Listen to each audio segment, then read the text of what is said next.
우리 인간의 생존에 가장 필요하고 가장 중요한 두 가지가 있다면 아마도 먹는 음식과 마시는 물이라고 할 수가 있을 것입니다. 세상에는 부유한 사람도 있고 가난한 사람도 있고 그래서 있지만 우리가 비록 풍족하게 살지 못해도 먹을 것과 마시는 것만 있으면 생존은 가능합니다. 자, 그런데 이스라엘 백성이 출애굽한 이후 40년 동안 광야 생활을 하는 동안에 이스라엘 백성들에게는 늘 이 두 가지 문제가 그들의 불평과 불신앙의 원인이 되곤 했습니다. 가도 끝이 없는 광야에서 과연 하나님께서는 우리에게 먹을 것과 마실 물을 주실 수 있는가? 우리는 공연히 애굽에서 나와서 이 광야에서 굶주려 죽거나 목말라 죽는 것이 아닌가 하고 그들은 불안해하면서 불평을 하기도 하고 또 때로는 원망하고 반항하게 됐습니다. 자, 그러나 우리가 출애굽기부터 이제 신명기까지 광야 40년에 대한 기록을 쭉 읽어보면 하나님께는 그 광활하고 그 삭막한 광야에서도 이스라엘 백성들에게 먹을 것과 마실 물을 공급해 주신 것을 볼 수가 있습니다. 지난 주일에는 우리가 살펴본 것은 하나님께서 날마다 그들에게 매일의 양식을 내주시는데 즉 만나를 내려주신 것에 대해서 살펴보았습니다. 그리고 이제 오늘 여기 본문에 보면 출애굽기 17장 본문에서는 이스라엘 백성들이 또다시 그 광야에서 마실 물이 없어서 그것 때문에 모세와 다투며 하나님을 시험했는데 하나님께서 반석에서 생수를 나게 하신 그래서 그들로 하여금 그 생수를 마시게 한 이야기가 기록이 되고 있습니다. 여러분 이러한 출애굽 이후에 광야에서 이스라엘 백성들이 살아간 이야기 여러 번 얘기했지만 이것은 바로 오늘 우리가 구원받은 살아가는 삶에 대한 하나의 그림자다 얘기했습니다. 그런 가운데 하나님께서 우리 하나님의 백성들을 구원해 내셨다면 그 이후의 삶도 반드시 하나님이 책임져 주신다는 사실을 출애굽 이후의 얘기들은 우리에게 말해주고 있습니다. 애굽의 그 강력한 바로의 권세를 깨뜨리고 심판하신 하나님 또 그 호해 바다를 가르시고 그 바다 속으로 바다 가운데 난 길을 통해서 이스라엘 백성들을 인도해 내시고 구원하신 하나님이시라면은 그러면 이스라엘 백성들이 걸어가는 광야길이 아무리 삭막하고 광활할지라도 반드시 그 광야길에서도 먹을 것과 마실 것을 하나님이 뭔가 예비해 두셨고 공급해 주시라 하는 그런 믿음이 이스라엘 백성들에게 있어야 하는데 그러나 우리가 출애굽기를 보면 이스라엘 백성들이 아직까지 믿음이 어리고 연약해서 그 믿음이 없었다는 거예요. 우리가 애굽에서 노예로 살지라도 거기서는 먹을 것이 있었고 마실 것이 있었는데 이 광야에 나오니까 눈에 보이는 음식이 없고 눈에 보이는 샘이 없으니 이러다가 우리는 먹을 것이 없어 굶어 죽고 마실 물이 없어 목말라 죽는 것이 아니냐 이렇게 아우성을 치며 원망하기도 하고 하나님의 시험을 한 것이 이스라엘 백성들의 모습이었습니다. 그러나 오늘 우리 예수 그리스도의 은혜로 구원을 받은 우리 그리스도인들은 바로 그런 출애굽 이후에 이스라엘 백성들의 저처럼 행해서는 안 될 줄로 압니다. 여러분 하나님께서는 우리를 구원하실 때 어떻게 구원하셨습니까? 자기 하나밖에 없는 독생자 예수 그리스도를 십자가에 내어주심으로써 오히려 억만 죄악 가운데서 구원해 주시고 또 예수 그리스도의 그 보혈의 능력으로 우리를 결박하고 있던 마귀의 권세를 깨뜨리고 자유케 하신 하나님이십니다. 그렇다면 그 하나님께서 구원받은 우리 성도의 삶에 필요한 것도 반드시 다 때를 따라 예배하시고 공급하여 주시려고 하는 믿음이 우리에게 있어야만 할 줄로 믿습니다.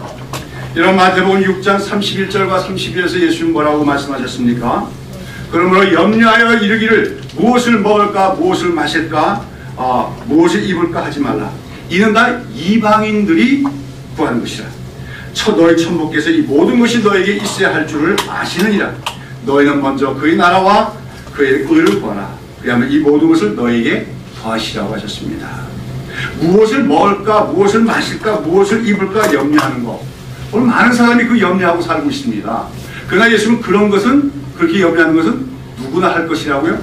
이방인들 하나님이 없는 자들 하나님 믿지 않는 자들 다른 신을 섬기는 자들 그들이나 할 것이지 하나님을 믿는 그리스도인들이 그런 것 때문에 염려해서는 안 된다. 왜요? 우리를 사랑하신 하나님 우리를 구원하신 하나님은 우리의 삶에 필요한 것도 다 공급하여 주실 것이라는 그 믿음을 갖고 살아야 된다는 것입니다. 여러분, 오늘 우리가 하나님을 믿는다고 할 때 그 중요한 두 가지 부분이 있어요. 그 뭐냐면 우리가 하나님의 뜻대로 살아갈 때 하나님께서 우리의 필요한 것을 다 공급해 주셔야 하는 믿음이 있어야 됩니다. 그다음에 또 하나님께서는 반드시 우리의 나아갈 길을 인도하신다는 걸 또 믿어야 됩니다. 하나님이 나의 필요한 걸 다 공급해 주실 것이다. 하나님이 나의 나아갈 길을 다 인도하실 것이다. 이 믿음이 있을 때 우리는 아무리 이 세상 살아가면서 험하고 어려운 일을 당해도 낭망하지 않으며 불안해하지 않으며 살아갈 수가 있는 줄로 믿습니다. 우리가 출애굽기에 보면 이스라엘 백성은 그러지 못했지요. 정말 그 애굽에 임한 10가지 재앙을 목격한 그들입니다. 홍해 바다가 갈라지는 것을 봤던 그들입니다.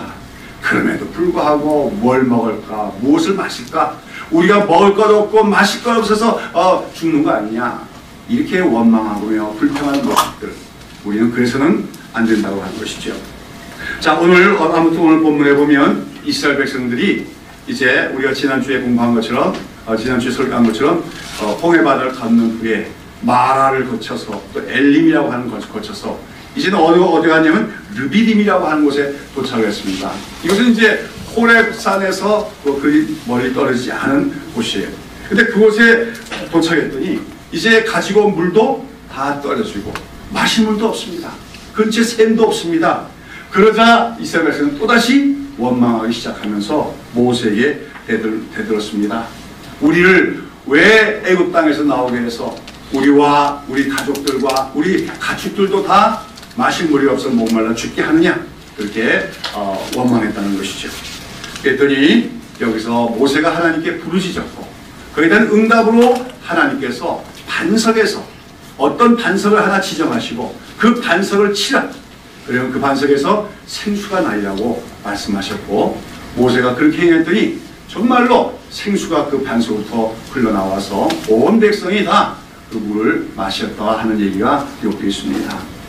여러분, 그런 가운데 앞서도 말씀드린 것처럼 하나님께서 광야길을 걸어가는 이스라엘 백성들에게 만나를 주신 사건, 또는 오늘 이렇게 반석에서 생수를 주신 사건들은 전반적으로 구원받은 백성들의 그 구원 이후의 삶에 대해서 하나님이 책임져 주신다 하는 그러한 교훈을 우리에게 주는 동시에, 근데 특별히 오늘 여기 반석에서 생수가 나온 사건은 하나님께서 우리에게 필요한, 육체적으로 필요한 물을 공급해 주신다 하는 그 이상으로 아주 중요한 영적인 진리를 우리에게 가르쳐주고 있습니다.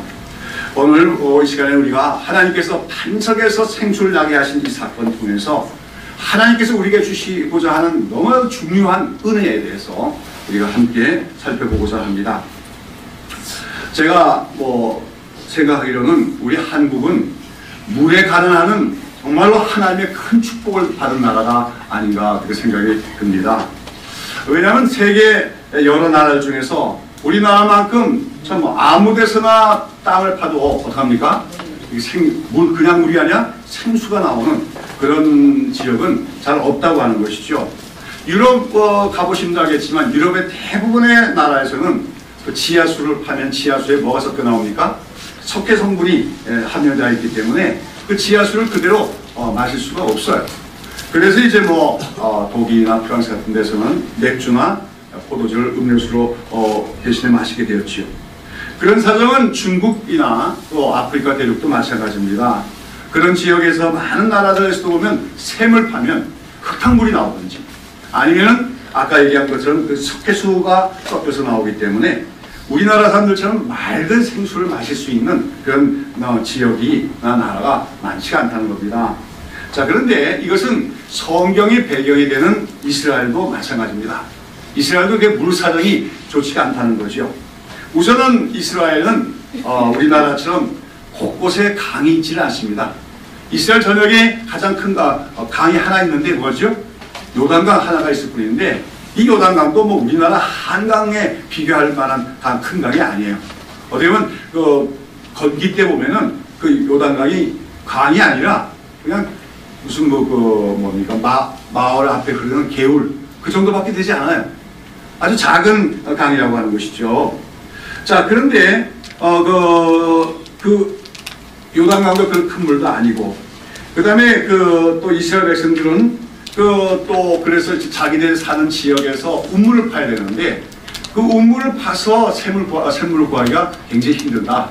그래서 우물을 수십 개 파도 그 중에서 물이 나올 가능성이 뭐 하나 둘 있어요. 수십 개 중에 하나 둘 있을까 말까 하다는 겁니다.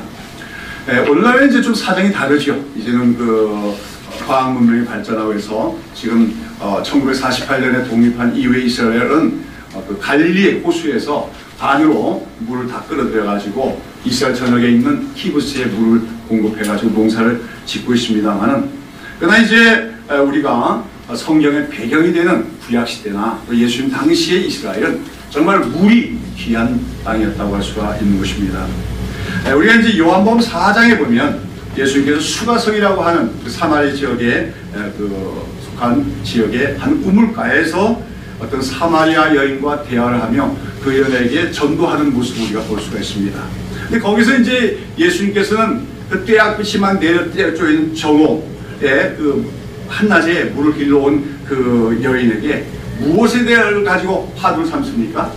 물, 생수에 대해서 말씀하십니다. 네가 물을 길러 왔느냐? 근데 이 물은 마셔도 결국은 다시 목마를 수밖에 없다. 그러면서 네가 하나님을 정말로 믿으면 다시는 목마르지 않은 생수를 네가 얻게 될 것이라고 얘기합니다. 그랬더니 그 여인이 어떻게 합니까? 그런 생수가 있다면 나에게 주십시오. 이제 그렇게 얘기하고, 이제 그런 걸 이제 화두로 삼아서 예수님 자신이 바로 생수를 주시는 구원자가 되심을, 메시아가 되심을 전도하시고 계신 걸 보는 거죠. 말하자면 이것은 그만큼 그 사마리아뿐만 아니라 그 당시에 유대인들 또 사마리아 사람까지 포함해서 이스라엘 사람들은 물에 대한 관심이 많았다. 또 생수를 참 그리워하는 사람들이었다고 얘기할 수가 있는 것입니다. 그래서 이제 성경에서 보면 이 물이라고 하는 것, 이 물이라고 하는 것은 자주 생명을 상징할 때가 많습니다. 여러분 창세기 2장에 보면 하나님께서 최초에 창조하신 세상, 지구의 중앙에 뭐가 있었습니까? 에덴 동산이 있었는데, 그 에덴 동산에서 시작되는, 발원되는 4개의 강이 있었다고 기록이 되어 있습니다. 그리고 그 4개의 강으로부터 흘러나오는 물이 그 에덴 동산을 적시고, 더 나아가서는 에덴 동산 주변 사방에 있는 모든 땅을 다 적셔서 온 땅, 이 지구 전체가 아주 풍요롭고 생명력이 가득하게 되었다고 얘기하는 것이죠. 여러분, 그 에덴 동산이라고 하는 것은 한마디로 하나님이 임재하시며 인간과 교제하시던 장소였습니다. 근데 바로 거기서부터 흘러나와 온 땅을 적시며 모든 생명체들을 자라게 했던 4개의 강물은 바로 하나님으로부터 충만한 생명이 흘러나와서 온 땅과 모든 생명들을 생명으로 충만케 하고 있음을 보여주는 것이라고 할 수가 있습니다. 그래서 그 4개의 그 강이라고 하는 것은, 에덴 동산에서 받는 4개의 강은 결국 하나님이 생명의 근원이시다. 모든 인간을 비롯해 모든 생명체에 생명을 주시는 분이 하나님이시다 하는 것을 보여주는 그 모습이라고 할 수 있습니다. 그래서 이제 성경에서는 하나님을 가리켜서 생수의 근원이다, 그렇게 표현할 때가 있다는 거죠. 그 생수의 근원이라는 말이 바로 아까 얘기한 것처럼 에덴 동산에서 발원된 4개의 강의 근원이 되는 발원지를 의미하는 말입니다. 우리나라도 이제 그 강원도 태백에 가면 뭐가 있죠? 우리나라 제일 큰 강이 한강과 낙동강이 시작되는 발원지가 있어요. 그렇죠? 근데 거기 보면 거기가 항상 사시사철, 아무리 강으로도 그 발원지에서는 그 샘물이 솟아나고 있고, 그 물이 정말 시원하고 깨끗한데요. 바로 이제 물이 끊어지지 않는 샘을 가리켜 생수의 근원이라고 말하고 있는 것입니다. 근데 성경에서는 바로 하나님이야말로 그런 진정한 생수의 근원이다, 그렇게 묘사하고 있다는 거죠. 그러면서 이제 구약시대의 이스라엘 백성들이 어떻게 합니까? 그런 생수의 근원이 되시는 하나님을 버리고 버렸다고 그렇게 선지자들은 책망하고 있는 것을 보게 됩니다. 예레미야서 2장 13절에 보면 예레미야 선지자는 이렇게 말합니다. 내 백성이 2가지 악을 행하였나니 곧 생수의 근원 되는 나를 버린 것과 스스로 웅덩이를 판 것인데, 그것은 물을 저축지 못할 터진 웅덩이라고, 당시 이스라엘 백성들이 여호와 하나님을 버리고 우상 숭배를 하고 다른 신을 섬긴 죄악에 대해서 책망하고 있다고 하는 것입니다. 여러분, 물이라고 하는 것이 지상에는 많지요. 바다 같은 건 얼마나 큽니까? 물이 많지만 그러나 그 물들이 다 인간들이 마실 수 있는 물은 아니라고 하는 것입니다. 오염되지 않고 깨끗한 생수는 좋은 물로서, 한마디로 그런 생수를 우리가 늘 마시게 되면 우리의 건강이 잘 유지되고 또 웬만한 성인병도 극복될 수가 있습니다. 반면에 어떤 물들은 수질이 좋지 않습니다. 그 물속에 균이 많다든지 또 중금속이 들어있고 또 산성화되어 있는 물, 이런 것들은 우리 인간에게 오히려 해로운 물이라고 할 수가 있다는 거죠. 그런데 중동 지방에 가면 더러는 아예 먹을 수 없는 쓴물도 있습니다. 우리가 지난주에 본 것처럼 출애굽한 이스라엘 백성들이 첫 번째 도달한 곳이 마라라고 했는데 거기 있는 물은 쓴물이었습니다. 마실 수가 없는 물이었다고 하는 거죠. 그래서 그것 때문에 또 모세를 원망했던 사건이 기록되어 있는데, 이 쓴물보다도 더 좋지 않은 물이 뭐냐면 바로 웅덩이에 고인 물, 웅덩이에 고여서 썩어버린 물을 말합니다. 그럼 웅덩이에 고여하고 썩은 물은 어떻게 됩니까? 그 물을 먹으면 사람들이 설사를 하고 병이 생기고, 잘못하면 그런 물을 마시고 사람이 죽고 마는 것입니다. 그런데 앞서 인용한 그 예레미야 선지자의 예언에 보면 이스라엘 백성들이 생수의 근원이 되는 하나님을 버리고, 여호와 하나님을 버리고 스스로 웅덩이를 팠는데 그것은 물을 저축치 못할 터진 웅덩이라고 표현하고 있다고 하는 것입니다. 그것은 뭐냐면 물을 저축치 못할 웅덩이라고 하는 것은 물을 부어봤자 잘 저장도 안 되고 다 땅속으로 스며들 뿐만 아니라 또 물이 고여 있어봤자 그 물은 어떤 물이에요? 아까 얘기한 것처럼 오염되고 썩은 물이기 때문에 마시면 오히려 병이 드는, 잘못하면 죽는 그런 나쁜 물을 의미한다는 것입니다. 그런데 이스라엘 백성들이 참된 하나님인 여호와 하나님을 버리고 이방신을 섬기고 우상 숭배를 하는 것은 바로 생수의 근원을 버리고 터진 웅덩이에 고인 더러운 물을 먹는 행위와 다름이 없다, 그렇게 얘기하고 있는 것이죠.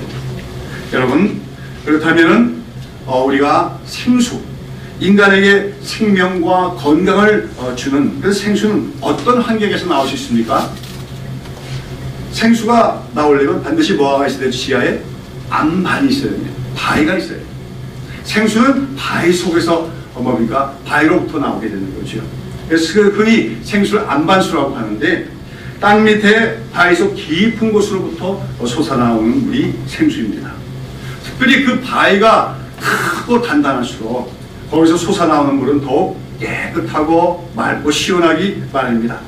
참 그렇게 그 안반으로부터, 큰 바위로부터 솟아나오는 생수는 목마른 사람의 갈증을 시원하게 해결시킬 뿐만 아니라 정말 광야길에서 지쳐버린 나그네들을 소생시키는 그런 효능까지 갖고 있다고 하는 것입니다. 자, 근데 성경에서는 이제 아까 얘기한 것처럼 에덴 동산에서 바로 생수가 흘러나왔던 것처럼 바로 하나님이 생수의 근원이 되시고, 구약 이스라엘 시대에 하나님이 생수의 근원 되시는데 이스라엘 백성들이 생수 근원 되는 하나님을 버렸다, 이런 표현이 나온 것과 더불어 신약 성경에 또 이 생수와 관련된 중요한 말씀이 나오는 것을 볼 수가 있습니다. 요한복음 7장 37절에서 38절을 한번 보시기 바랍니다.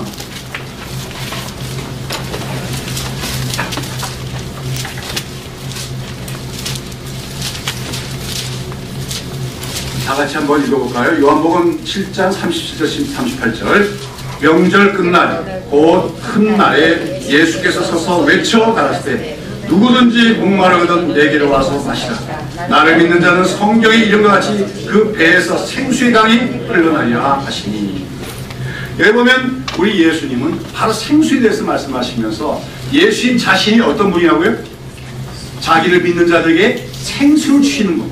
생수를 주실 뿐만 아니라 예수 믿는 자는 그 배에서 나중에 생수가 흘러나오게 하시는 분이라고 자신을 설명하고 있는 것입니다.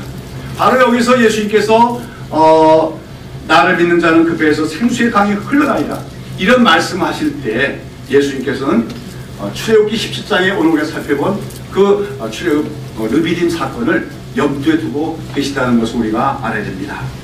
여러분, 오늘 본문에 보면 출애굽한 이스라엘 백성들이 느비딤에 이르러서 진을 치게 됐을 때 그들은 마실 물이 없으므로 모세에게 우리를 광야에서 목말라 죽게 하려고 여기까지 이끌고 왔느냐고 원망했습니다.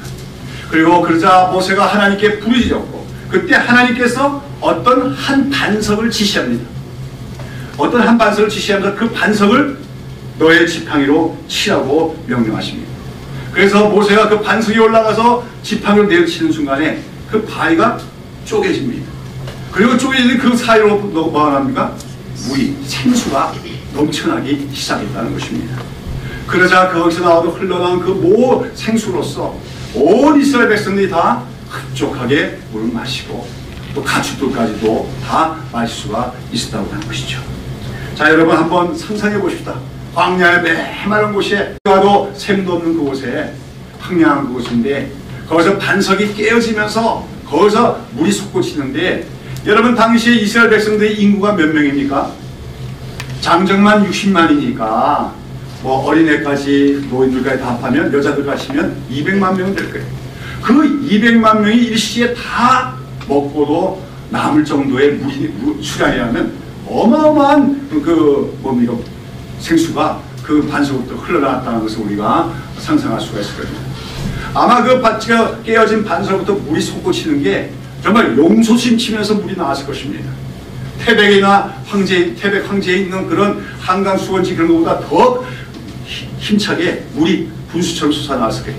그리고 그 물이 큰 강물처럼 막 흘러가면서 시냇물을 이뤘을 때 이스라엘 백성은 그 물을 마시며 만족하게 되었다고 하는 것이죠. 자, 그런데 오늘 예수님께서는 요한복음 7장에서 뭐라고 말씀하십니까?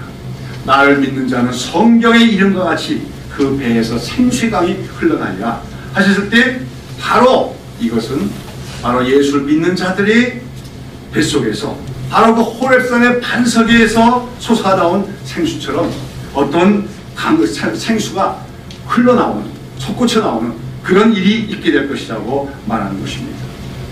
자, 그러면 예수를 믿는 자들이 마시게 될 생수 뿐만 아니라 자기로 배로부터 흘러나오게 그 생수라고 하는 것은 무엇을 의미하는 것입니까?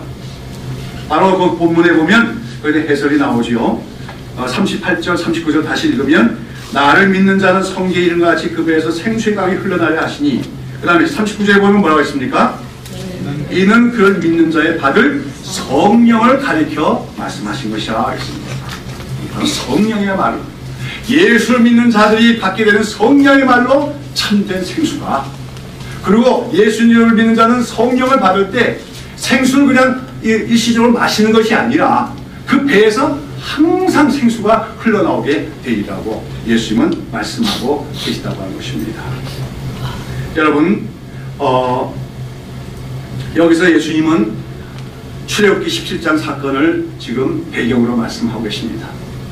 출애굽한 이스라엘 백성들은 육체적으로 목이 가려가지고 그 반석에서부터 흘러나온 물을 마셨지만 이제 하나님을 믿는 예수님을 믿는 하나님의 백성들은 이 신약 시대에는 성령을 받음으로써 그 세상에서 생수가 주는 것보다도 더 뭡니까? 맑고 생명력이 풍부한 하나님의 은혜를 누리게 될 것을 말씀하고 계시다고 하는 것이죠. 여러분 누구든지 목말라서 예수님께 여기서 보면 예수님은 누구든지 목마르거든 내게 나오라 하십니다. 인생을 살아가면서 목마른 사람들이 예수님께 나아가면 예수님은 그 믿는 자들에게 성령을 주신다고 하는 것입니다. 그리고 그 성령을 받을 때 믿는 자들의 마음 뱃속에서 반석이 깨어지고 물이 흘러나옴처럼 생수가 흘러나와. 그래서 자기만 만족하는 것이 아니라 다른 사람들에게도 생수를 공급해 줄 수 있는 그런 사람이 되리라. 예수님은 약속하고 계신 것입니다.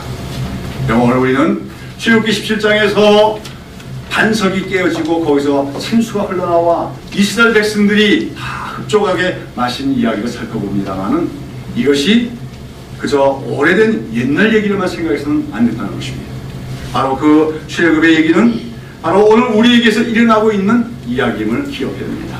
제가 계속해서 말씀드렸지요. 출애굽과 그 이후에 있는 모든 이야기가 바로 신약 시대에 그리스도 안에서 있게 될 구원에 대한 하나의 모형적인 얘기다. 우리는 애국과 같은 이 세상에서 바로와 같은 마귀의 종노릇을 하다가 6월절 어린 양 대신 예수 그리스도의 피로 말미암아 구원을 얻었습니다. 그리고 우리가 예수 그리스도와 연합하여 세례를 우리가 받을 때 우리는 말하자면 홍해를 건너 이 세상과 결별을 하게 된 것입니다. 그래서 우리는 날마다 이 구원받은 이후에 이 세상을 살아가는 것이 광야를 걸어가는 것과 같습니다. 그러나 그 속에서 하나님은 날마다 우리에게 일용할 양식과 또한 마실 물을 주신다고 하는 것이죠. 오늘 여기 근데 특별히 여러분 우리가 이 세상 살아가는 이 구원받은 백성들이 살아가야 되는 세상, 이 광야로 묘사되는 세상은 만만한 곳이 아닙니다.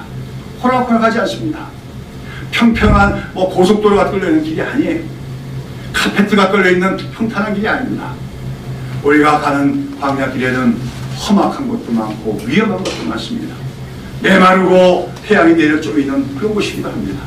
그러나 그 속에는 하나님의 인도하심이 있고 하나님의 공급하심이 있기 때문에 그 광야 길은 우리가 걸어갈 만한 길이고 걸어갈 수 있으며 심지어는 찬송하며 걸어갈 수 있는 길이 오늘 성도들이 걸어가는 광야 길인 줄로 믿습니다. 그런 가운데 우리는 특별히 그 반석에서 생수가 나온 사건이 3000년 전, 4000년 전에 이스라엘 민족에게 일어났던 사건으로 끝나는 것이 아니라 오늘 우리에게 일어나는 사건이 되어야 될 줄로 믿습니다. 여기에 대해서 이제 사도 바울은 이 출애굽 사건을 가지고 어떻게 설명하고 있습니까? 아까 읽은 고린도전서 10장 1절부터 4절까지 이미 한번 우리가 살펴본 적이 있는데, 형제들아 너희가 알지 못하기를 내가 원치 아니하니 우리 조상들이 다 구름 아래 있고 바다 가운데를 지나며 모세에게 속하여 다 구름과 바다에서 세례를 받고 그랬죠. 사도 바울은 거기서 이스라엘 백성들이 홍해를 건넌 사건을 오늘 신약 시대의 그리스도인들이 뭐 받는 거예요? 예수님의 이름으로 세례를 받는 것에 대한 하나의 그림자다, 모형이라 설명하고 있습니다. 그 다음에 이스라엘 백성들이 그 다음에 광야에서 어떻게 했다고요? 다 같은 신령한 식물을 먹으며 그랬어요. 그래서 신령한 식물을 먹었다는 게 뭐죠? 만나를 먹은 걸 얘기하는데 왜 그 만나를 먹은 신령한 식물이라고 얘기할까요? 만나가 특별한 그 물질입니까? 신비로운 물질로 만들어진 떡이었을까요? 아니에요. 그것도 그냥 인간들이 먹는 음식 재료로 만들어진 물질입니다. 하늘로부터 내려왔지만 이 땅에 있는 물질들과 다름이 없는 물질이에요. 근데 왜 바울은 여기서 그 만나를 먹고 신령한 식물을 먹으며 얘기할까요? 이것은 바로 그들이 날마다 만나를 먹음으로써 광야에서 죽지 않고 생명을 유지하며 살아갈 수 있었던 것은 바로 오늘 구원받은 성도들이 참된 신령한 식물이신 예수님을 먹음으로써 살 수 있음을 상징하는 것이라고 해석을 한 것입니다. 여러분, 예수님 말씀합니다. 너희 조상들은 광야에서 만나를 먹었을지라도 다 죽었다고 얘기합니다. 그러나 이제 너희는 만나를 먹으려고 하지 말고 뭐예요? 하늘로부터 내려온 생명의 떡을 먹으라고 얘기합니다. 요한복음 5장 6절에 나온 말씀입니다. 그래서 내가 곧 하늘로부터 내려온 산떡이다, 생명의 떡이라 하면서 나를 먹는 자는 줄이지 않고 영원히 죽지 않냐고 생명을 갖게 되라고 얘기합니다. 그래서 예수를 먹는다는 게 어떻게 먹는 거예요? 물론 그래서 어떤 사람은 성찬식에 대한 말씀을 이해하지만 예수를 먹는다는 것은 예수님과 교제하는 것을 의미합니다. 날마다 예수님과 동행하며 예수님과 교제하는 것이 예수를 먹는 거예요. 여러분, 오늘 우리가 알아야 될 것이 우리가 누구와 친밀하게 교제하면서 살아간다는 건 그 사람을 내가 먹는 걸 의미합니다. 어떤 두 친구가 아주 서로 친해요. 그래서 매일 서로 얼굴을 바라보며 교제하면요, 그 친구들이 어떻게 될까요? 서로 닮아지게 됩니다. 부부간에도 닮아진다고 했잖아요. 마찬가지. 오늘 우리가 예수님을 믿는다는 것은 예수님과 생명으로 연합되어서 날마다 예수님과 교제하는 걸 의미하는 거예요. 예수님을 교제할 때 예수님 안에 생명이 내게로 공급되어집니다. 그걸 뭐라고 해요? 예수님을 먹는 거라고 표현하는 거죠. 예수님 뭐라고 합니까? 나를 먹으라고 말씀합니다. 그래서 성찬식을 많이 해야 하는 말이 아니에요. 나를 먹으라는 것은 나와 생명적인 관계성 속에서 늘 교제를 하라는 겁니다. 그러면서 예수님은 자신이 뭐라고 하는 거예요? 내가 하늘로부터 내려온 산떡이다. 생명의 떡이라고 말씀하고 계신 거죠. 그래서 만나는 이스라엘 백성들이 먹었던 만나는 신기하긴 했지만 그것 자체가 신령한 식물은 아니지만 만나는 장차 신약 시대에 우리 하나님 백성들이 신령한 식물이신 참된 생명의 뜻인 예수님을 먹고 살아가야 될 것에 대한 하나의 상징이다. 예표다. 이렇게 사도 바울은 얘기하고 있는 것입니다. 자, 그 다음에 또 얘기가 뭐라고 하죠? 이스라엘 백성들이 홍해에서 세례를 받았습니다. 그 다음에 그들이 다 광야에서 신령한 식물을 먹었습니다. 그 다음에 또 뭐라고 했어요?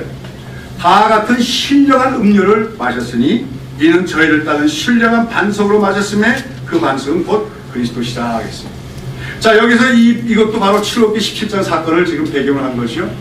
이스라엘 백성들이 목이 말라 죽겠다고 아우성쳤을 때 하나님 반석을 명하시고 어떤 반석, 그 반석이 깨지면서 거기서 물이 나와서 그 생수를 마셨는데 여기서 바울은 그 생수 마신 것을 다 같은 신령한 음료를 마신 것이다 그렇게 얘기하고 있어요. 이것도 역시 그때 그 깨어진 반석에서 나온 생수가 희한하고 신기한 신비로운 물질을 갖고 있는 물이란 말이 아니에요. 그러면 그들이 그 물 먹고 죽지 말았어야 되지요. 그러나 결국은 그들 다 죽지 않습니까? 그 물은 그냥 이 땅에 속한 물이에요. 그러나 그 반석에서 생수가 나온 그 사건은 바로 신약 시대에 우리 그리스도인들이 신령한 음료가 되시는 예수님을 먹게 될 것을 상징하는 것이다. 바로 그렇게 지금 해석을 하고 있는 것입니다. 그러면서 그 반석은 곧 그리스도라 했어요. 그래서 그 반석 자체가 예수님이란 말이 아니고 그 반석은 누구를 상징하는 것이냐? 예수님을 상징하는 것이다 얘기하고 있죠. 우리가 성경 전체에 보면 우리 예수님은 반석으로 묘사가 될 때가 많아요. 그렇죠? 내가 이 반석 위에 나의 교회를 세우려 할 때도 그 반석은 예수님 자신이라고 얘기할 수 있습니다. 다니엘서의 환상에 보면 그 뭡니까? 그 신상, 이 세상을 상징하는 신상인데 그것을 쳐부시는, 때려부시는 그런 뜨인 돌이 있죠. 예수 그리스도입니다. 바로 예수님은 큰 반석과 같은 분이라고 성경은 얘기하고 있죠. 그런데 그 반석이 깨어지고 거기서 생수가 나온 것은 장차 예수님이 고난을 받고 죽으시니 그 고난을 받고 찢겨진 몸으로부터 자기 백성들을 마시울 생명의 물이 공급되어질 것을 보여주는 사건이다. 그렇게 바울은 해석하고 있다고 하는 것입니다. 여러분, 오늘 여기 보면 하나님께서 이스라엘 백성들이 목이 말라 할 때 어떻게 그들에게 물을 먹이라고 얘기합니까? 그냥 어떤 샘을 하나 지정하시고 그 샘이 물이 있었습니까? 아니죠. 한 반석을 지정하십니다. 그리고 또 그 반석을 어떻게 알아요? 예, 모세하고 지팡이를 치하고 갔습니다. 때려야 하는 거죠. 쳤더니 어떻게 됐을까요? 아마 반석이 쪼개졌을 것입니다. 그리고 글로부터 물이 솟구쳐 나온 것이죠. 바로 여기서 이 반석은 누구를 상징합니까? 예수님을 상징합니다. 그리고 그 반석이 지팡이에 의해서 둘러 쪼개진 것은 바로 예수님 십자가에서 고난을 받고 그 몸이 찢겨질 것을 상징하는 사건입니다. 그리고 그 찢겨진 몸으로부터 뭐가 흘러나와요? 생수가 흘러나오게 됨을 보여주는 예표적 사건이었다고 사도 바울은 설명하고 있다고 하는 것이죠. 여러분, 우리는 예수를 믿습니다. 우리 예수를 믿는다는 것은 예수님이 십자가에서 우리를 위하여 죽어주셨음을 믿는 것이죠. 예수님은 십자가에서 우리를 위하여 왜 죽으셨습니까? 많은 사람들이 우리 죄 때문에 죽으셨다 그렇게 이해하고 있어요. 맞습니다. 예수님이 우리 모든 죄를 용서해 주시기 위하여 예수님이 우리 모든 죄를 대신 지시고 십자가에서 저주를 받으시고 죽으신 줄로 믿습니다. 우리가 그 예수님을 바라보며 그 예수님을 믿을 때 우리의 모든 죄가 다 용서받게 되는 줄로 믿습니다. 그러나 거기에 더하여 또 하나 중요한 예수의 십자가 죽음과 고난의 목적이 있는데 그것은 뭐예요? 바로 믿는 자들에게 생수와 같은 성령을 주시기 위함이라고 오늘 성경은 얘기하고 있는 것입니다. 여러분 잘 아다시피 예수님이 십자가에서 죽으셨을 때 로마 군병이 그의 옆구리에 창으로 찔러서 거기서 물과 피가 흘러나왔다고 얘기합니다. 근데 그 물과 피가 흘러나온 것은 바로 이제 믿는 자들에게 끊임없이 생수가 흘러나오게 될 것을 보여주는 하나의 상징적인 사건이라고 하는 것이죠. 오늘 여기 보시면은 요한복음 아까 읽은 37장 37절 38절 39절에 보면 내가 뭡니까? 누구든지 목마르거든 와서 어떻게 합니까? 내게로 와서 마시라. 그러면 어떻게 합니까? 그럼 나를 믿는 자는 성경에 같이 그 배에서 뭐예요? 생수의 강이 흘러나리라 하시니 이는 그를 믿는 자의 받을 뭐를 가리키는 것이다? 성령을 가리키는 거가 있어요. 근데 그 다음에 가로치고 뭐라고 했습니까? 예수까지 아직 영광을 받지 못하신 거로 성령이 아직 저에게 계시지 아니하시더라 하겠습니다. 바로 이제 요한복음 7장에 기록될 당시 또 배경이 될 때는 예수님이 공생의 사역할 때인데 아직 예수님이 십자가에 죽기 전이시기 때문에 제자들이 예수 믿는 제자들이 뭘 아직 받지 못했다는 거예요? 성령을 받지 못하고 있었다 하는 것입니다. 그러다가 어떻게 된 게 거꾸로 말하면 예수님이 십자가에서 고난받고 죽으신 이후로 예수님의 제자들은 뭘 받게 된다? 성령을 받게 되는데 그 성령을 받게 되는 것이 마치 무엇과 같은 것이다? 그들의 배에서 생수가 흘러나온 것 같은 일이 될 것이다. 그렇게 성경은 얘기하고 있고 예수님은 말씀하고 계신 것이죠. 그렇습니다. 바로 예수님은 십자가에서 고난받고 죽으시고 그 몸이 찢어지시되 그것은 우리를 위하여 우리의 모든 죄를 용서하기 위한 십자가 고난과 죽음에서뿐만 아니라 우리 믿는 자들에게 우리 그리스도인들이 광야 같은 이 세상을 살아가면서도 목말라 하지 않도록 뭡니까? 생수를 주시기 위하여 그 생수 같은 성령을 주시기 위하여 십자가에서 죽으신 것이라고 성경은 말하고 있음을 기억해야 될 줄로 믿습니다. 그러니까 우리는 이렇게 생각해야 돼요. 예수님은 십자가에서 우리 죄를 죽으셨고 십자가의 죽음을 통하여 우리에게 생수와 같은 성령을 주신 분임을 우리는 깨닫고 또 믿어야 될 줄로 믿습니다.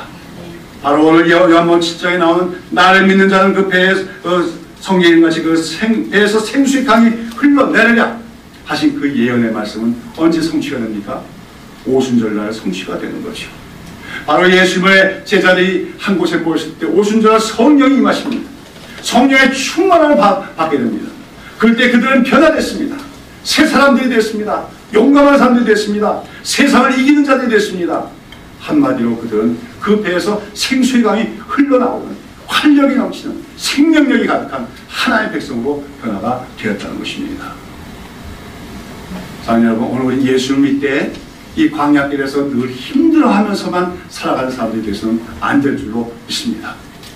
우리가 살아가는 삶의 길은 오늘도 우리가 성도로 살아가는 삶의 여정은 광야와 같습니다. 결단코 성경은 우리가 구원받은 이후에 평탄대로가 있을 것이라고 형통하고 범사에 잘 되는 길만 있을 거라고 말하지 않습니다. 우리가 걸어가야 되는 길은 광야길과 같을 것이라고 얘기합니다.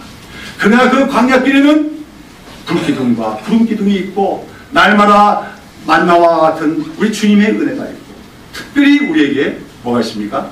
생수를 주시는 은혜가 있기 때문에 우리는 넉넉히 그 광야길을 잘 걸어갈 수가 있는 줄로 믿습니다. 인간들은 모두가 목마른 존재라고 할 수가 있습니다. 인간들은 태어날 때부터 목마르게 태어납니다. 왜요? 하나님부터 떠났기 때문에. 생수의 근원이 되신 하나님부터 떠났기 때문에 인간들은 태어날 때부터 목마른 존재입니다. 그래서 욕심을 부리는 겁니다. 뭘 더 가져보려고 합니다. 더 많이 이루려고 합니다. 그러면은 목이 마르지 않고 어떤 사람은 돈을 추구합니다. 어떤 사람은 지식을 추구합니다. 종교를 추구합니다. 철학을 추구합니다. 그러나 그 어떤 것도 인간의 근본적인 실존적인 그 목마름을 해결할 수 있는 것은 아무것도 없음을 알아야 됩니다. 특별히 우리 그리스도인들 하나님의 백성들이 하나님 외에 예수님 외에 다른 곳에서 만족을 얻고자 하는 것은 마치 뭐예요? 생수의 근원이신 하나님을 버리고 예수님을 버리고 터친 웅덩이에 모인 썩은 물을 마시려고 하는 것과 다름이 없음을 기억해야 될 줄로 믿습니다. 저는 오늘 기독교인들 가운데 심지어는 교회의 지도자들 가운데서도 터친 웅덩이에 보인 물, 더러운 물을 마셔야 되는 그걸 많이 마신 것을 복이라고 생각하는 그런 사람들이 있는 것을 보고 놀라지 않을 수가 없습니다. 우리 그리스도인들은 오직 생수만을 마시는 사람들이 되는 줄로 믿습니다. 생수만을 마실 뿐만 아니라 내 배에서 생수의 강이 흘러남으로써 내 주변 사람들의 마음도 시원하게 해줄 수 있는 그런 하나님의 백성들이 되어야 될 줄로 믿습니다. 그것은 어떻게 하면 됩니까? 성령의 충만을 받아야 될 줄로 믿습니다. 우리가 예수를 믿을 때 이미 성령을 받았지만 그냥 받은 것만으로 끝나지 말고 충만하게 받아야 돼요. 그래야 생수의 강이 우리 배에서 흘러나오게 되는 줄로 믿습니다. 그런데 그처럼 우리 배에서 생수의 강이 흘러나오는 것 같은 그 은혜를 우리가 체험하려면 우리가 먼저 목마른 자가 되어야 될 줄로 믿습니다. 예수님은 뭐라고 말씀하십니까? 요한복음 7장 10절 누구든지 목마르거든 내게로 와서 마시라고 합니다. 누가 예수님께 와서 그 성령의 생수를 얻을 수 있으며 성령의 생수가 강물처럼 흘러가는 은혜를 받을 수 있습니까? 목말라 하는 자만이 얻을 수가 있다는 거예요. 하나님 나는 목마릅니다. 주님 나는 목마릅니다. 세상의 것은 아무것도 나를 만족시킬 수가 없습니다. 주님의 은혜밖에는 나를 만족시킬 것이 없습니다. 시편 41편에서 시편 기자는 뭐라고 합니까? 목마른 사슴처럼 내가 여호와의 은혜를 갈망하나이다 하겠습니다. 그래요. 여러분 사슴은 목이 마르면 못 견딘다는 겁니다. 모든 짐승들 중에서도 제일 목마름을 이기지 못하는 짐승이 사슴이라고 해요. 그래서 뭐 사슴은 그 목이 마르면 막 그냥 울어대면서 비명을 지르고 울어대면서 물의 냄새가 있잖아요. 그 물 있는 걸 향해 달려가는데 거기 물가에 사자와 같은 맹수가 있어도 목마를 땐 아무것도 보이는 게 없다고 해요. 그래서 그 물로 쫓아가서 그 물 마시려다가 사자에게 변을 당하는 사슴도 많다고 합니다. 시편 기자 아마 다했을 텐데 다했은 바로 우리 성도들은 그런 목말라 하는 사슴처럼 하나님의 은혜를 갈망해야 된다고 말합니다. 그게 목마른 자입니다. 예수 말씀하십니다. 누구든지 목마르거든 내게로 와서 마시라고 얘기합니다. 오늘 현대 기독교인들의 문제는 무엇입니까? 옛날에는 경제적으로도 못 살고 가난해서라도 목말랐지요. 그래서 새벽에 기도 나가서 없었고 부르짖으며 철학기도 할 수밖에 없었어요. 그래도 하나님은 그때에 응답해 주셨습니다. 오늘날에는 등 따시고 배불러지면서 목마른 사람들이 없어요. 사실은 그 내면을 따라가 살펴보면 다 목마른 건데 목말라 죽어가고 있는 건데도 근데 자기가 목마름을 깨닫지 못하는 무감각증에 걸려 있습니다. 오늘날 교회에서 기도하는 소리가 끊졌습니다. 새벽 기도에 사람들이 안 나옵니다. 철야 기도에도 나오지 않습니다. 기도 안 해도 사는 것처럼 생각하고 있습니다. 왜요? 목말라 하지 않고 있기 때문입니다. 예수님의 은혜는 목말라 하는 자만이 얻을 수가 있어요. 주님 내가 목마릅니다. 주님의 은혜가 아니면 나는 갈증으로 말미암아 죽을 수밖에 없습니다. 성령의 생수를 부어주십시오. 성령의 충만을 주십시오. 이렇게 간구하는 우리 성도들이 될 때 예수님은 마침내 우리에게 성령을 충만하게 부어주시고 우리가 생수를 마시는 것 이상으로 우리 배에서 생수의 강이 흐르는 것 같은 축복을 누리게 되는 줄로 믿습니다. 사랑하는 여러분, 오늘 느비듬 그 광야에서 반석이 깨어지고 생수가 흘러나와서 온 백성들이 그 시원한 물을 생수를 마신 사건이 오늘 저와 여러분에게 일어나는 사건이 될 수 있기를 축원합니다. 예수님이 우리와의 십자가에서 죽으실 때 우리의 죄를 다 용서할 뿐만 아니라 우리에게 성령의 생수를 주시기 위하여 십자가에 죽으셨음을 믿으시고 오늘도 주님 앞에 목마른 자임을 고백하면서 세상의 그 어떤 것도 우리의 목마름을 해결할 수 없음을 고백하며 주님이 주시는 은혜만이 나를 충만케 하실 수 있음을 고백하며 주님 앞에 기도하십시오. 간구하십시오. 갈망하십시오. 그때 마침내 우리 예수님께서 부어주시는 성령으로 말미암아 충만하게 되고 여러분 배에서 생수가 흘러나온 같은 큰 축복을 누리는 우리 모든 성도들이 되시기를 예수님의 이름으로 축원합니다. 기도하십니다.